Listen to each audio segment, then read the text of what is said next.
Wait, what? Yeah, but you can do the ding. That was not accepted. There was no crooked letter ding out there. I didn't see it. They got the crooked letter tire. Yeah, they're like Man of Sunday Night Show. It's a Cricket leather head, there's pork chops on the grill. Yeah, baby. I'm ready to go home. So what's up?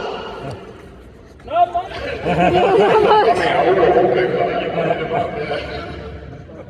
All right, so here's what we're going to do. This is a Q&A. This is your time to ask the questions you want to ask.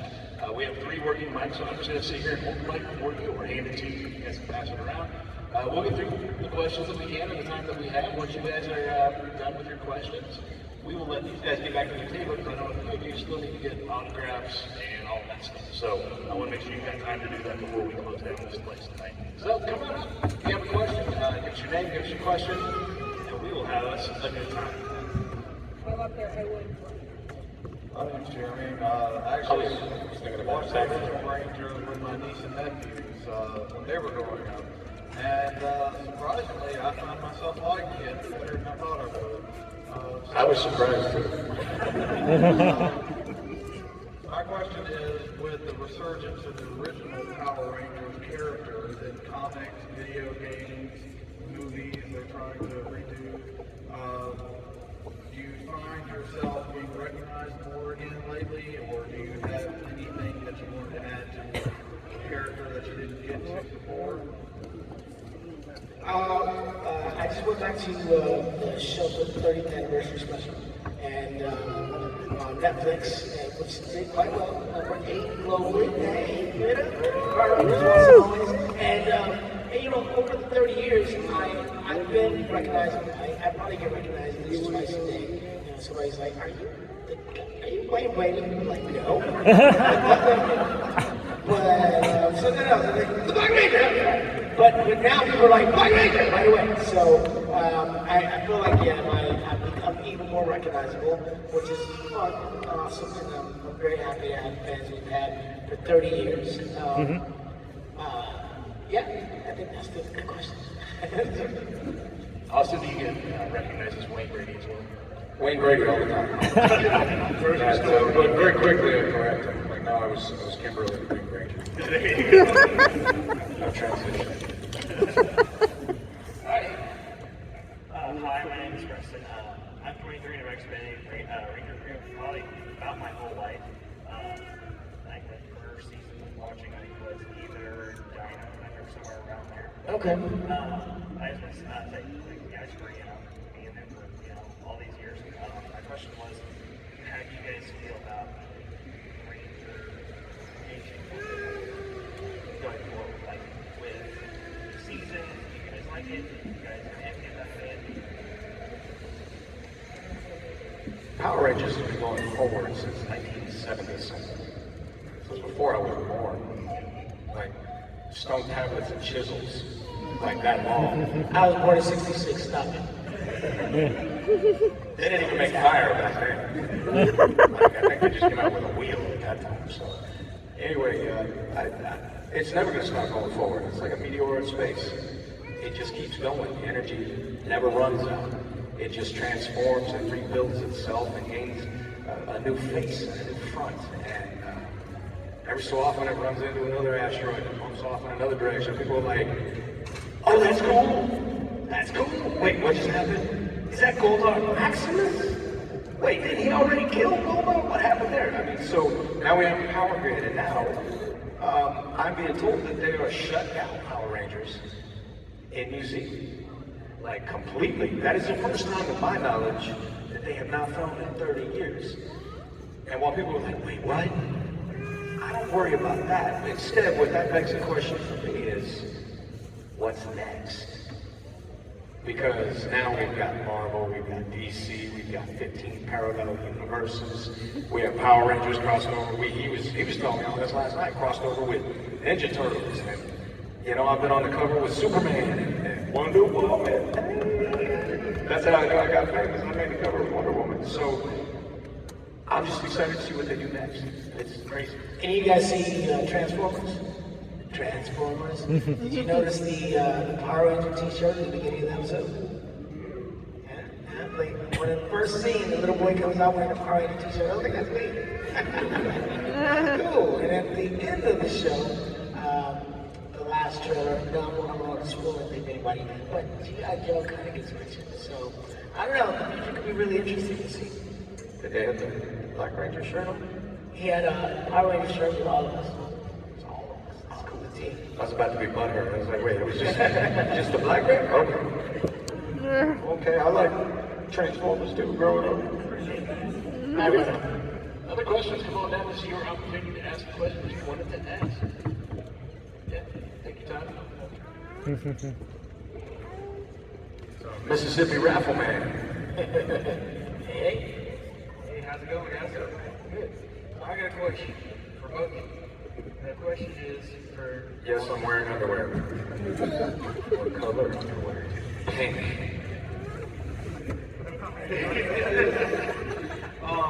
So the question is first off, for Austin, are we expected to ever see the Red Ranger come back?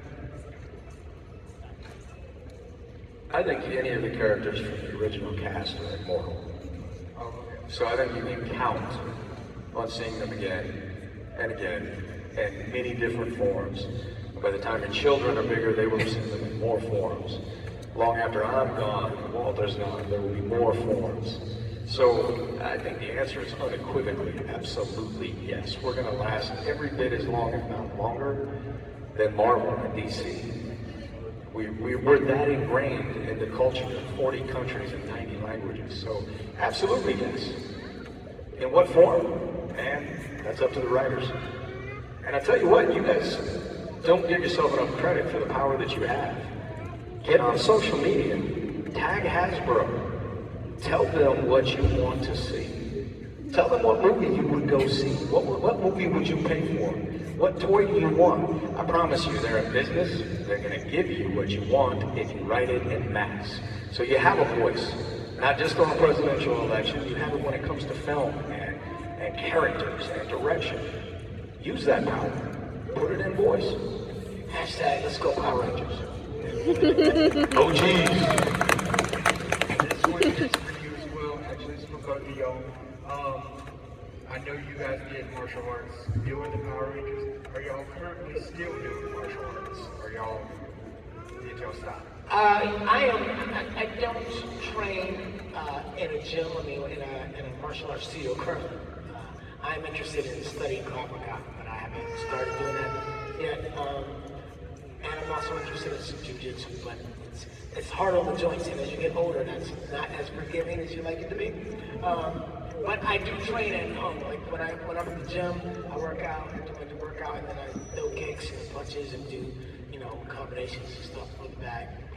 So then that way I continue to train, but not traditionally. And a lot of dance as well, right? Oh, a lot of dancing, yeah. That's my love, that's my joy. So I just got my 5th black belt. It's my second degree black belt in Pailong Tao. So it's under Grandmaster C. Taekwondo Glenn Wilson. And I'm training with Professor Robinson, with Sifu, or Professor Armstrong and Sifu Robinson. And it's another iteration of, so Parker came to the East Coast, or West Coast, and created Parker Style Kempo. That was one of my very first black belts. Master Pai, in the same era, went to the East Coast, but he wasn't the publicist that Ed Parker was.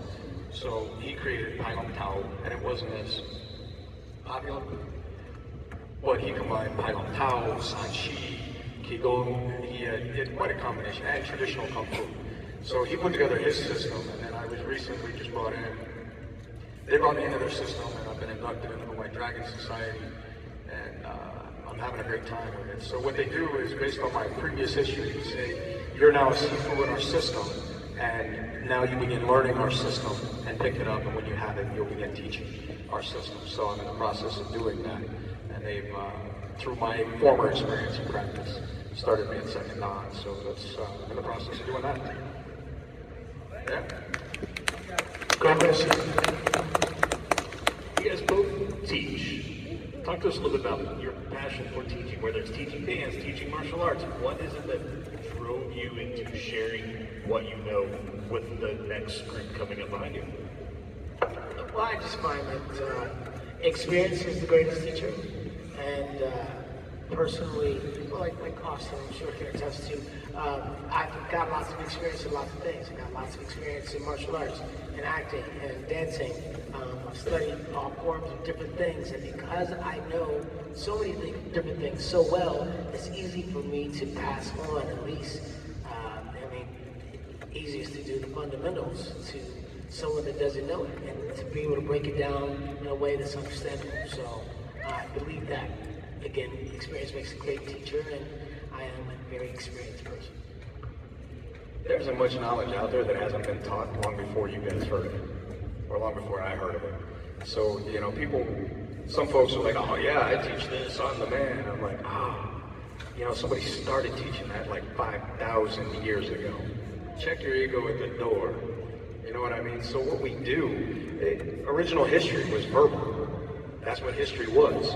And then we figured out how to write on animal skin. And now we have books. And then we got Google and the internet. And knowledge is everywhere. CPG chat. Yeah, GPT. So what it is now is it's a matter of, there's all kinds of people who have the knowledge. But having the knowledge and spewing it out of your mouth doesn't necessarily mean you're a good teacher. You need to be able to speak to the different learning levels of the students in your presence and pass it on in a form that they can pick it up. Because we all learn different, whether it's on the job, whether it's hands-on, whether it's audio, whether it's visual, whether it's audio-visual, whatever it is. And that's where you guys have a job, figuring out what best works for you. Once you figure that out, then you can sit down with a teacher who fits your style. And that's where you'll get more from it. Now when I read books, I don't just read a book, I get the audio book. And I listen to the audio as I'm reading through the book, and I'm getting a double whammy, and I pick it up a whole lot harder, a whole lot faster. So, see one, do one, teach one. How many of you in service? Army, where we can see one, do one, teach one, right? You see it once, then you do it yourself, and then you teach it. The reason behind that is it ingrains it into your head while you're passing along that knowledge. So, teaching isn't just about having the knowledge in your head, it's about being able to pass that knowledge along in a format where people can absorb it from you. That's the greatest gift. That's what parents do. How many of your parents? Okay, now I'm going to ask a rhetorical question. You all have moms and dads, right? They did that for you too, and that's what it is. They're passing along that info. Back to the future.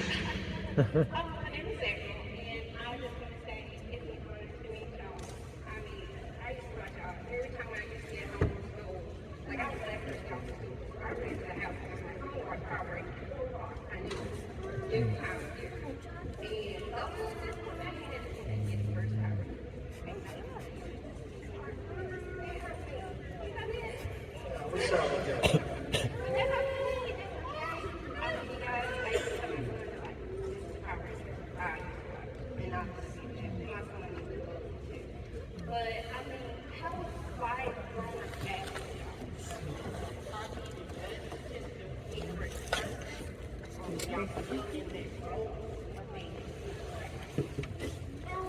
Well, first and foremost, thank you for being a fan. Thank you for rushing home every day. Thank you for helping make the show what it is. Without you guys, without you fans, we wouldn't be where we are at all. It was leaving the show was not something that we actually intended to do. We wanted to negotiate for a better contract, and negotiations, they failed, and then we moved on. So there was, for me, I can speak for myself, I was disappointed that I wasn't still working, I wasn't doing the movie, which I had earned. That movie was my movie, right? You know, we had earned up to that point. From nothing to the movie, and then not to be part of it was upsetting me. However, I went on to continue my career, so as soon as I left, I joined SAG. And so I will be treated fairly as an actor.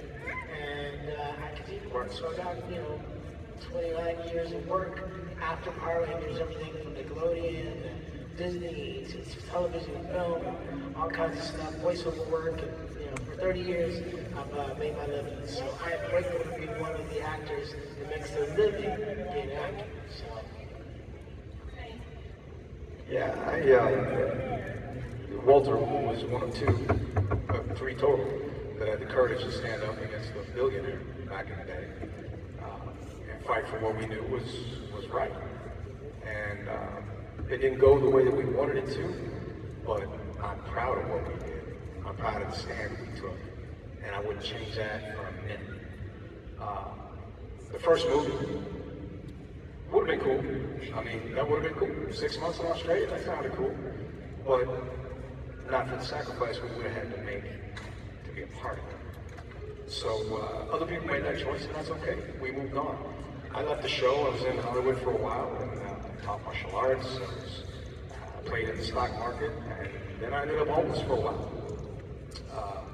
And then I traveled the world and taught martial arts. I left Hollywood. I was like, I'm out. And joined the fire department. I got a couple college degrees, 2 bachelor's degrees, and taught martial arts some more. I spent 12 years in the fire department as a paramedic.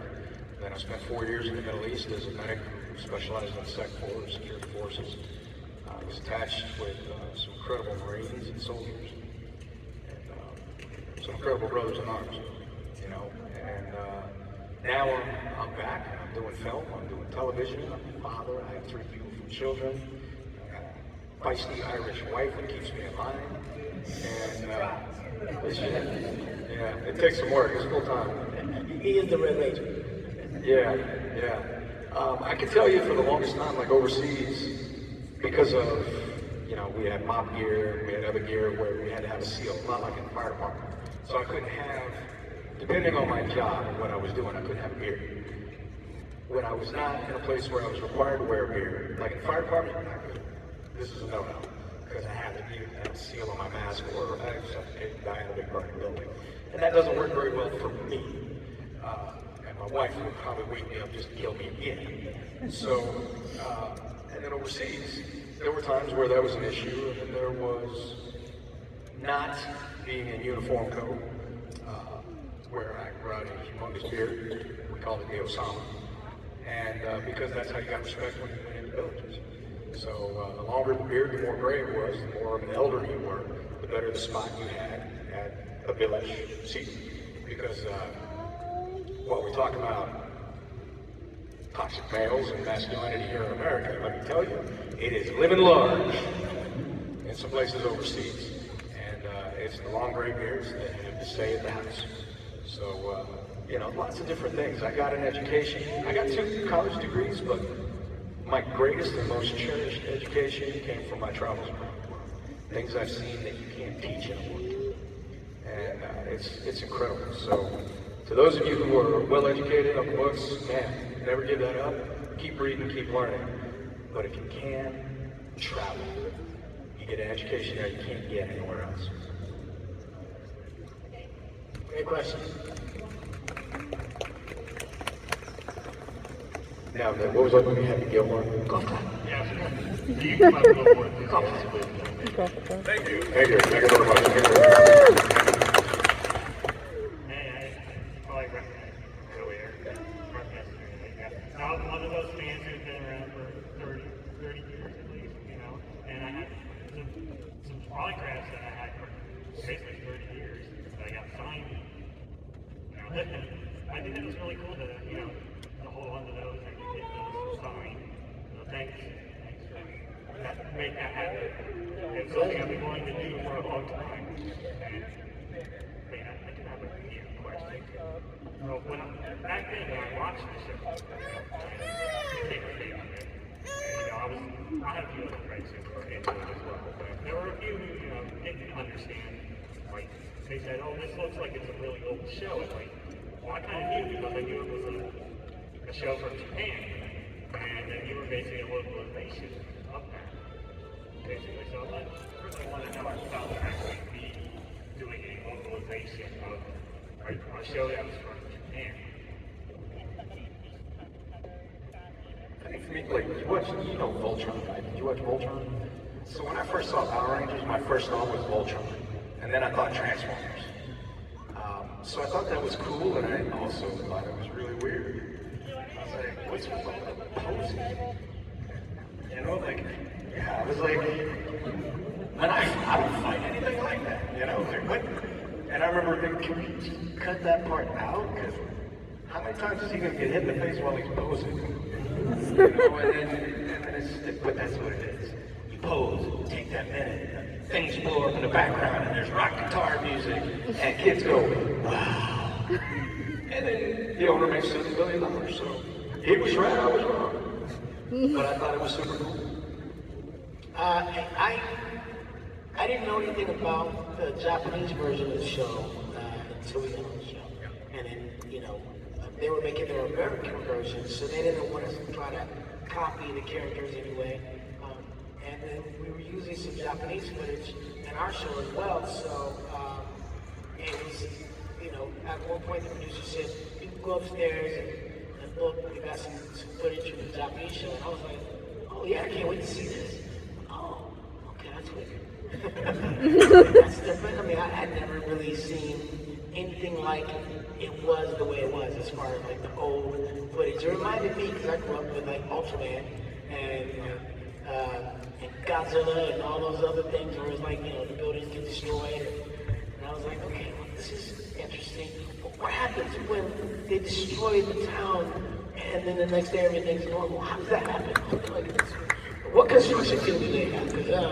That's the best construction team in the world. I guess, because Angel Grove was like tore up and put back together every day. So that was weird. But I thought it was interesting. I was happy to be part of something that had kind of a history to it, and that we were building on. And I didn't expect that we were surpassed the Japanese idea, the show running for 20 years. I thought, oh, well, they ran for 20 years. What's show to that?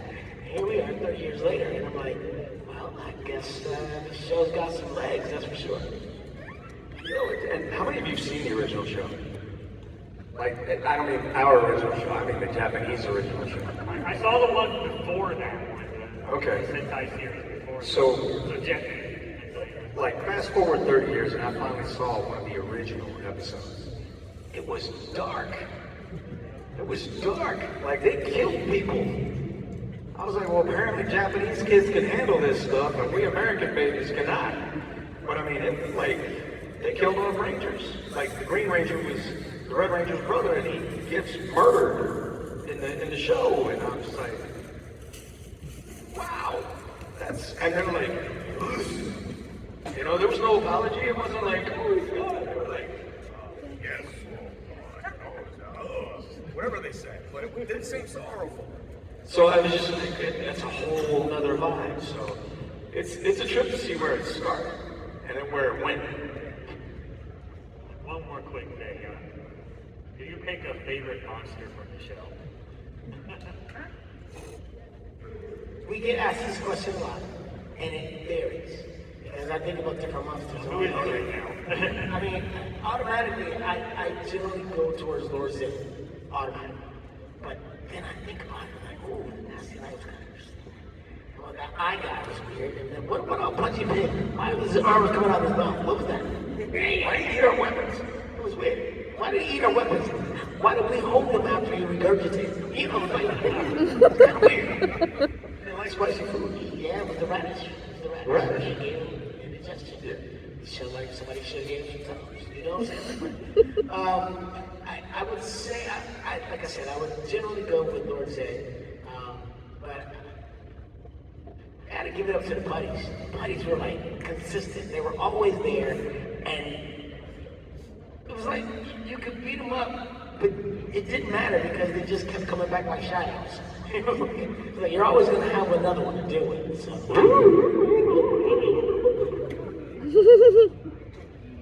Yeah, and the buddies, these guys, I mean, they're the unsung heroes of the show. They're the sun guys. And I don't care whether you're shooting Wesley Snipes' Blade, whether you're shooting James Bond, I don't care what you're shooting. If you're the star, you've got a team of stuntmen whose sole existence is to make you look awesome. And that was the buddies. That's what they did for us. So those guys, man, unsung heroes. You meet those guys, you need to shake their hand, because to this day, most of you have no idea who they are. But they're awesome. And some of them were the very best martial artists on the set. I mean, incredible talent. We had martial artists from all over different walks of the arts. They were amazing. So definite respect for the buddies. As far as favorite bad guy, I mean, I fought Goldar all the time. Like Jason and Goldar, it was like two angry brothers. We were all the time. I'm the only character that ever fought him or any monster unmorphed. like in the Green with Evil series. That was intense, right? I love getting Rita a headache. I love the end of everything. Give me such a headache! You know, I love that. But Scorpina was hot. So Scorpina on a scale of 1 to 10 was yummy. The new Rita, if that had been my Rita, you would have been reading about the Red Ranger with Evil saga. I would have switched teams because she was cute. So easily moved. Red Ranger, that's a fire sign. I'm sure he's in there in the stars somewhere. That's a fire sign. So that was kind of fun. Divatox. Divatox from the second movie, Turbo. You guys know who that was? Did you guys know she was 6 months? I think she was 3 months. She was 3 months pregnant in that film. And did you see the outfit she was wearing? Like, I don't know. Wow. She was amazing. And she showed up. She worked hard. She was a pro. And she was a bombshell. I was like, goodness gracious me. So I give a lot of respect to the ladies on the show because there weren't many. And many of them are not, they're not the first to come to mind.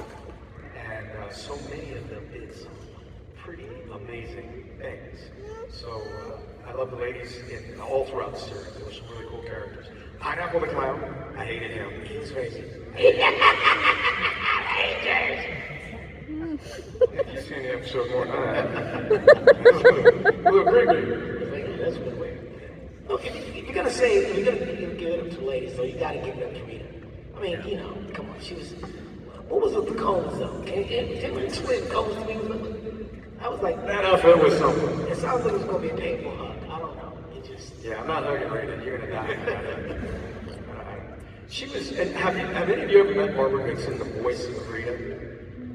She is like no bigger than a minute. She turns sideways and sticks her tongue out. She's like a zipper. She's teeny. I mean, just a little bitty. But when that voice lights off, wow! Across the room, I would not want to be her kid if she was mad.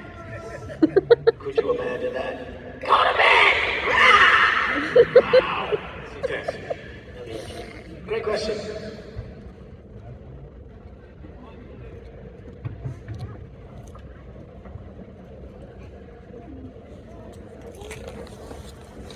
Hey there. This is going to be for Austin. Something I really like when legacy characters come back is finding out what they've been up to in the meantime. Like with Zach, we found out he was a congressman before he went to adopt him and stay with her. With Jason Green Connection, we didn't really get to see any of what he's been doing or hear any of what he's been doing. Austin, do you have any like version in your head of what Jason's been up to all this time off screen? Have you read the Boom comics? Right, like the Red Omega Ranger, that kind of stuff? So in the Boom comic series, the three of our characters, we went off to essentially special forces. The Omega Rangers. The Omega Rangers is what we became. And we stepped away from the regular series and went to go fight these intergalactic foes. So that was, I thought that was pretty cool. I don't think that was really far off of what I think Jason and Zach and Trini would have done, each in their own capacity. I could see each of the characters, while still maintaining a tight bond, stepping off a little in their own independent directions, and then as needed, you know, like, yo, Jace, can you, I got this thing going on, can you help me? Yeah, man, I'll be right there. And then the same thing, you know, like, there's Trini needs something, Jason needs something, and they're a team, but I can see them each being more independent, you know, like some of the independent DC or Marvel characters. So I like what they did. I love that Trini and Jason swapped suits. Because while everybody talked about, you know, Jason and Kimberly, no. Jason doesn't do high maintenance, neither does Austin. So it would have always been Trini for me. You know what I mean? Or for Jason. So when they swapped suits and became a thing in the Boom comic, I loved that. I thought that was awesome. I was like, that's where Jason would have gone. So I think that's not too far off. I think if you combine that a little bit with stuff I've done in my life, worked with the military, the fire department, and people who believe in something greater than themselves, serving the community, I think that's pretty close to what Jason would have done. Anyone in life of service? That's right. Thank you very much. Yes, sir. right, Jeremy, again, just one more question. Now Jeremy, break it down a little bit. Jeremy, never ever pick up a microphone and start with, "I'm sorry, it's Jeremy." Well, Pick up the microphone and say, "Hey guys, Jeremy's arrived. I have a question."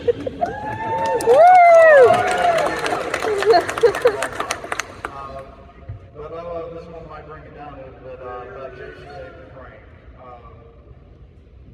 After the series had ended and you all went your separate ways, did y'all stay in contact? How did his death affect you? As well as any plans that may have been for any future Rangers projects?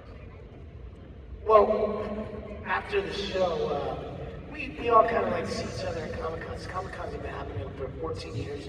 But we all kind of grew up and moved to different places. Austin moved to Texas, has a family there. Amy Jo's in Canada. Davidson's in LA with me. And Jason Frank was in Florida. And Nick was in Texas and various places. So we all have kind of maintained contact. And because of that, we see each other. But the thing about us is we are the only ones that know that are bonded by the fact that we started this show. None of us had any idea about, and never thought that it would go past 5 years to have it grow to 30 years. And the thing that stands out in that is you guys. Because 30 years ago, we met you guys. You came with your parents. Your parents didn't really care about Power Rangers, but you guys loved it. So they, take my son, take my daughter, go meet these Power Rangers. We looked at you guys, you were shy. You were like, "Hi, Zach," or you were like, "I'm not looking at him." You know, you were like, these characters. But then 15 years later, you came back as adults, and you told us stories like, "Yo, when I was a kid, I watched you, and I was going through a hard time in my life, and you inspired me, and you helped me get through." Or, "Man, I want to be like you, so I opened 3 karate. I started doing karate. Now I got 3 karate schools," and we heard these stories. So there's only the 6 of us that knows the journey that we've had through you and the positivity we've instilled in the world in 40 countries and what that experience is like. And so we have this bond. So we are essentially brothers and sisters within that. And anytime you lose anybody in your family, you lost family. So I hold the people that continue to be here near and dear to my heart. And I regret any lost time with anybody or any lost connections with anybody that I can't connect with anymore. So that's all I think. I think 5 of us, what he said, I think 5 of us, I can remember us getting our sides and going and sitting down at Bob's Big Boy. And they all had experience in acting. And that was Audrey Dubois at the time. That wasn't even Tweed who played Trini. So that was the original 5. And we sat and they taught me how to act as much as they could, as much as I could learn. And the only thing I didn't need to know about Hollywood was martial arts. But I didn't know how to do that on camera because that's different martial arts. So we all, it was an incredible process. And I think that's why the original 5 Rangers, why we were so close, why you guys felt that bond, because we bonded in that process. And then after Audrey left, then from day 1 on the actual series, we had Tweet, and she was immediately family and sister. And I just, to this day, every time I'm at a show, I'm like, man, I wish she was here with us. Me too. And then Jason Frank came in, and he added his value. And at every step, with every new Ranger, the show grew in a new direction with new fans and new ideas and inspired people in different ways. So, you know, when you lose anybody that has been a part of inspiring 400 million fans around the world, that's an impact that's felt around the world. And we lost Tweed. That was an impact around the world. We still feel it. Now we lost Jason Frank. We lost 34 actors from the series. but we mostly talk about 2. So here's what I would encourage you to do. Rather than focus on the last one or the first one, there are videos out there on YouTube where you can look up all 34 that have been lost. And you know what? If you're gonna take the time to pay those respects and have those memories, pay it to all of them, because they all deserve it, just like you do. You know what I mean? Let's don't leave anybody out. That's what we're gonna do. Question. Last call for questions. Any others? Yeah, come on down.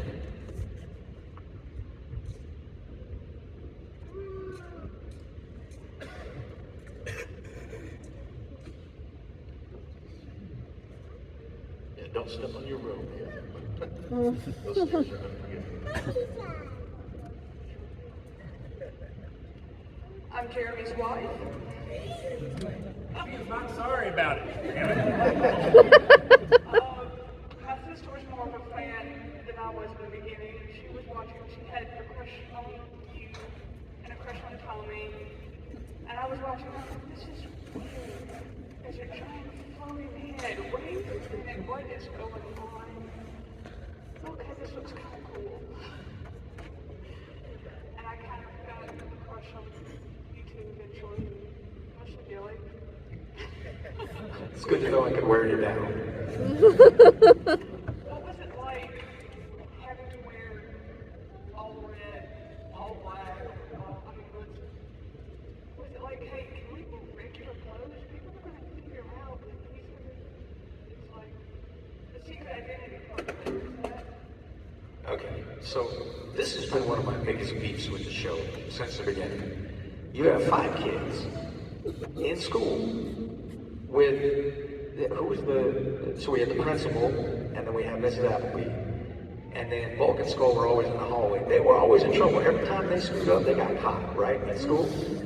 But the 5 of us, we could go into a corner, zip out to the command center, go fight Godzilla downtown, sneak back into school, and nobody caught that. We spent half the day beating up bad guys downtown, and how do we even pass school? How do we get the grades?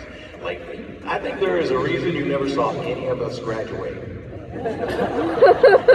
Just saying. Like, I don't know how they missed that. Hey, you know, there was a red guy downtown. Isn't Jason always wearing a red something with no sleeves? And he's got a red breast, and Zach's always wearing black. Look at Trent, always in yellow. You know, I mean, you don't have to be Austin Powers to figure that out. So, I always wondered about that. As far as how to wear the suit go, I bet you've never worn BVDs. But to the gentleman in the room, I bet most of you at some point when you were a kid had your parents strap you up in some BVDs, right? Your tidy whities. I grew up in a military family, so it was all tidy whities. Thank God I found boxers. But the suit for me felt like tidy whities all over. It was like, I'm wearing full body underwear. And it's not cool. Like, this is not negligee, this is just funky. So it was, I thought it was a little weird, but I also got that sense that when you put it on, like when I was a kid, I put on the Superman outfit, you put it on and you gotta fight to get in it, and then you stand there in the mirror and you're like, check that out. Look, there's my abs. Whoa. Oh, yeah. You know, so it was awkward and it was amazing. I thought the suits were, well, Zach wearing black, I think, had it easier than everybody else because I could wear so many different variations. You know, like I could wear black pants or a black shirt or black tennis shoes in every other color. It didn't matter. I was really jealous of that. Yeah, I'm like, so I often wore just black pants and then some cool shirt that had purple and pink and yellow and vibrant colors. So for me, it was never an issue. I continue to dress that way. I love wearing black. Black is one of my favorite colors to wear. So when I saw the black suit, I was like, yes, that's for me. They're like, yeah. And by the way, doing Power Rangers Once and Always, as I was getting fitted for my costume, they had me put on the Blue Ranger suit, and it did not look good on me. I was like, Give him my black suit back. I like the black suit, absolutely. So. I mean, everybody's got something black that you wear when you want to feel thinner, right? You slim something out in a certain direction, like, we all know how that works. None of the other suits had that bonus. If you had a flaw, it was on full display. And we often shop right after lunch. You're sucking it in. Can you see that sandwich I ate? You should have had that third dessert. Thank you. Look at her, she's so pretty in her dress. Hi. Was it Amara? Aria. Oops. I was close. I remember I wanted to call you Tiara. A two-part question. Okay. First, how did you all get started into martial arts? For me, I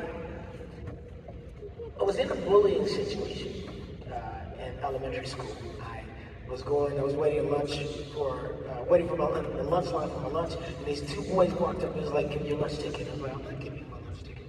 They're like, "I'm hungry." They're like, "Give me your lunch ticket. We're gonna kick your butt after school." After lunch on the playground. I was like, "Well, I guess we're gonna be fighting because you didn't get my lunch." So they followed me all the way through the line. I got my food. They came and sat down with me at the table.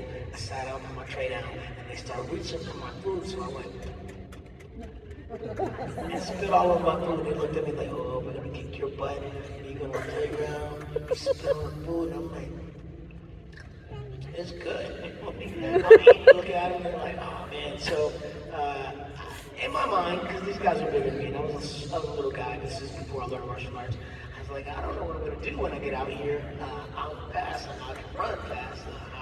I'll figure it out. But they got behind me as we were walking out of the cafeteria, and as we're going out the door, I see there's a basketball, like the metal bars that go up, but the basketball, the actual hoop was missing, so it was just the ring.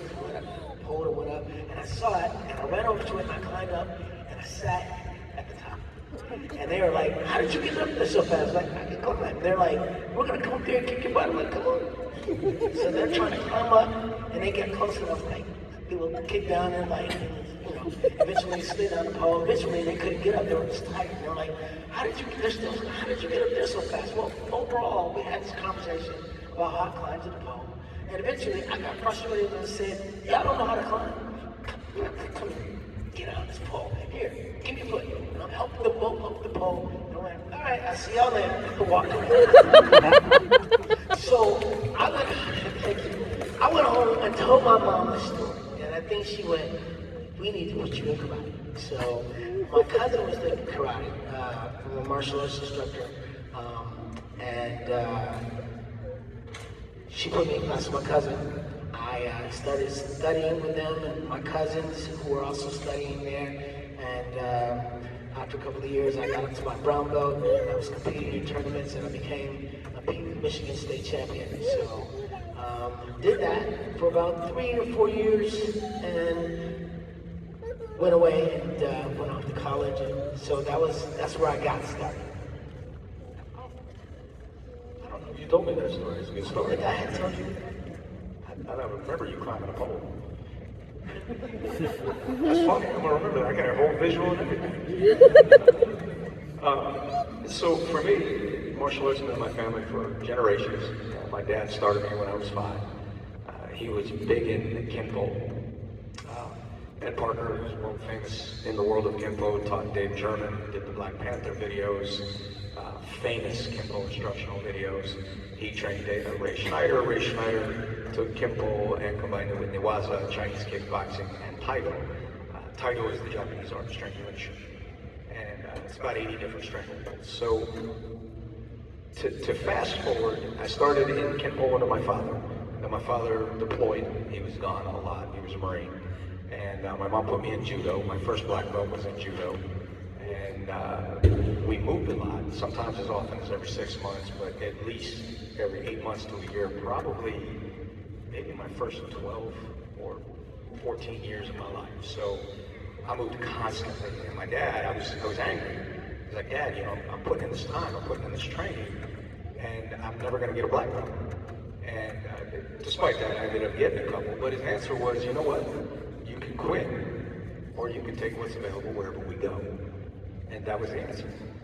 So, and I think that's true in life in any aspect. It doesn't have to be easy or the way you want it, but it is up to you whether or not you quit. And I think that's the moral of the story. So I trained all over the U.S. And I trained with some pretty notable guys, incredibly talented guys. I had my second dan in Chengdu Kwan Taekwondo, which isn't even taught anymore, which is wild to me, makes me feel even older. I talk to Taekwondo guys, and they're like, oh, what you train in? Taekwondo, Chengdu Kwan. They're like, what? What do you train in? WTO, ITF, WTF. I'm like, oh. All right, so I don't even know, but this is the point. There's over 2,500 martial arts out there now today because people go out and they learn, and then they blend something and they add to it and they take away and then they create their own thing. I mean, that's what Aikido is. That's what that was. So I trained everywhere I could. I love going because whether you're tall, whether you're short, whether you're skinny, whether you're heavy, whatever your body style is. In my humble opinion, you need to get out of this mindset, oh, that's not for me or I can't, because of something I am. That's a load of junk. You can do what you set your mind to. And whether you decide you can or you can't, you're right. So decide you can, and be right about that. So martial arts has been a big part of my life. I've studied, I've trained, I've taught, I've done MAP military training, I've worked with Krav, I've worked with buddies that are special operators that I trained with, talked to, and heard from, and I've seen some really, really cool stuff. And martial arts is a journey. People get all hung up on, well, what belt do you have? Get off the belt. That is not what matters. What matters is whether or not you show up every day and try your hardest. Just show up, put in 100%, and at least 3 days a week if you're looking to make improvements. Twice a week is a maintenance program. I don't care what martial arts you're in. At least 3 days a week if you want to improve. And show up, put your heart in it. And that's happening. If you show up and learn your material, you're going to be better than 90% of the martial artists that you're in the room with. Because they're going to fall off the map and quit. They're going to have their excuses. My dog, my mom, my family, my car, whatever. Just show up.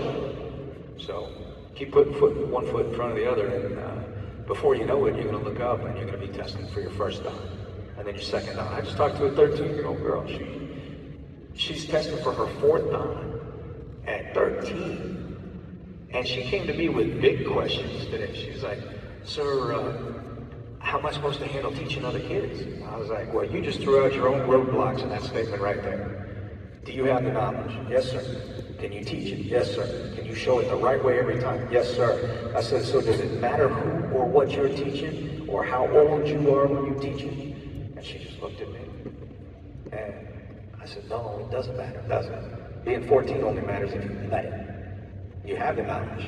Go share it. And share it like it's yours."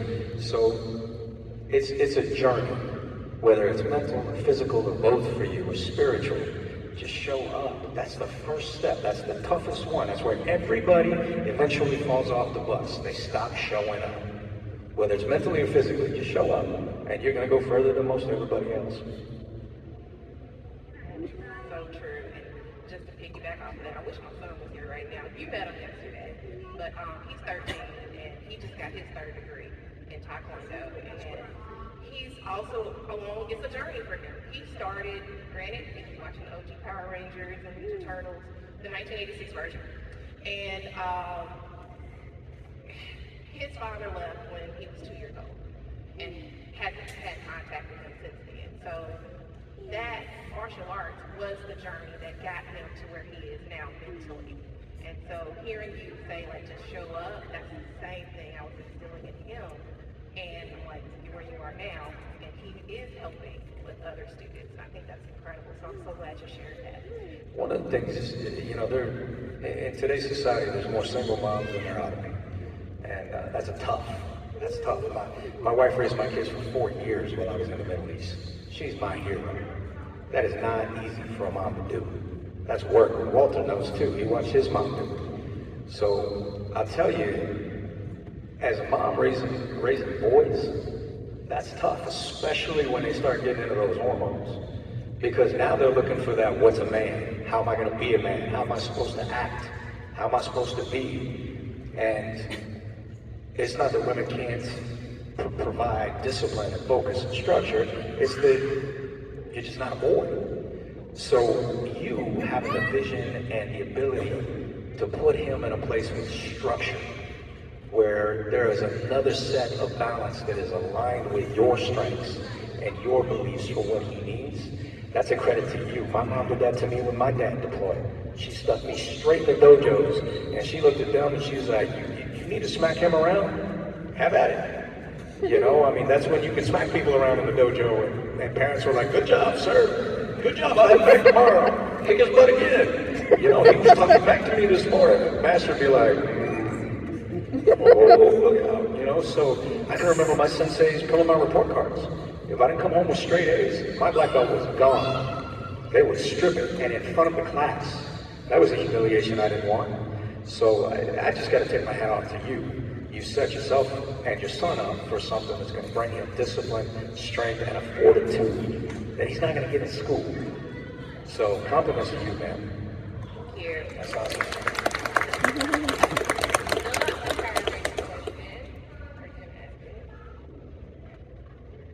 What is your favorite princess? For both of y'all. My favorite princess? Well, yeah. What princess are you? You don't really know, don't you? Tatiana! Woo! Tatiana? Just like that. Yes, yeah, I do. I wanted to hear what you were going to say. But it's Tatiana. I think Tatiana's my favorite princess. I can't pick just one. It's like Doritos. You can't just eat one chip, you gotta have them all. You can pick anything that is a Disney princess. I like that well. I like Tatiana. I like Little Mermaid. I like Belle. I don't think I've seen a princess I don't like. I think they're all kind of cool, kind of cute. They're all very nice. They're cute and smart and tough and responsible and ladylike. I mean, that's why they're all cool. What's your favorite princess? What? See? It's like Doritos. You can't eat just one. Like Tiana, Little Mermaid, Belle, Snow White. yes, she is. She is. What about Cinderella? She wasn't a princess. She became a princess. Cinderella princess. She wasn't a Yes, She was. she is. Okay. What's more? There are a lot of Oh, wait a minute. I have a question. Ready? Yes. Who is your favorite scary wizard bad woman in the animated world? Okay, I would watch stuff like that. So why have we seen Maleficent? Because I want to be a king. Okay. I'm gonna shut up now. Good for you. Good for you. How old are you, girl? How old are you? Wow, I had you at like 9. Man, I suck. Hey, have you guys had a good time today? Excuse me, I have a question. Hi, What's your name? my name's Walter. Well, Walter, where are you from? Where are you from, Walter? My mom. That's good stuff. Okay. And so my question was, if you had to pick one Black Ranger, who would be your favorite? I mean, that's got to be obvious. I would pick Johnny Bosch. I'm gonna keep Hey, you guys have a good time today.